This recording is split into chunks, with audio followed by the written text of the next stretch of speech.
Meet 75-year-old Mary. She has a history of diabetes and hypertension and has chosen to have an elective hip replacement.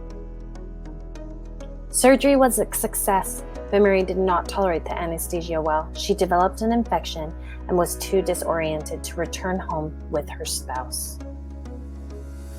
What does Mary do now? Who will help transition her back home? Is she still going to need support at home? The answer to communication between all parties after discharge is ICC-Health. Come join us while we take you down Mary's post-acute journey. The hospital referred Mary to their case management, and within 24 hours, Mary was discharged to a skilled nursing facility for 2 weeks.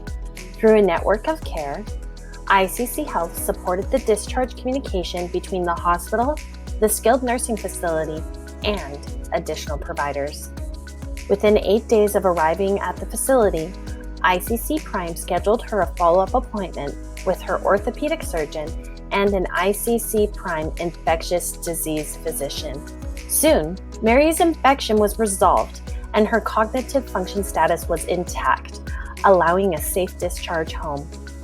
Upon discharge, Mary was given home health along with ICC Health's remote patient monitoring and wellness solution. Working with Mary's primary physician, ICC Health notifies of any changes or updates to Mary's health. While being remotely monitored, the RPM nurse noticed that Mary's blood pressure had been elevated for 3 days and contacted her. Mary told the nurse she'd run out of medication and had no way of getting to the pharmacy or physician's office.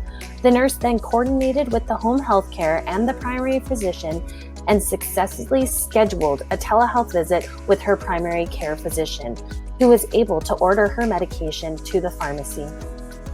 ICC Transport then picked up and delivered Mary's medication to her home. Mary was discharged from home health, but she still required assistance for bathing and dressing due to hip precautions. ICC Transport now sends a caregiver for 1 hour per day to Mary's home for the 90-day period after discharge from an acute care hospital. Using ICC Health prevented readmission for Mary's hypertension. Over the next 12 months, Mary's hypertension was well managed and she was eventually discharged from the RPM service. Mary's post-acute journey would have not been as smooth without ICC Health's communication and support. ICC Health was there for Mary when she needed it. ICC Health supported her family, and her health care providers, making her rehabilitation the best it could be. The benefits of ICC Health are endless. Contact us for a free consultation for our entire suite of services to help improve post-discharge, virtual care, and communication.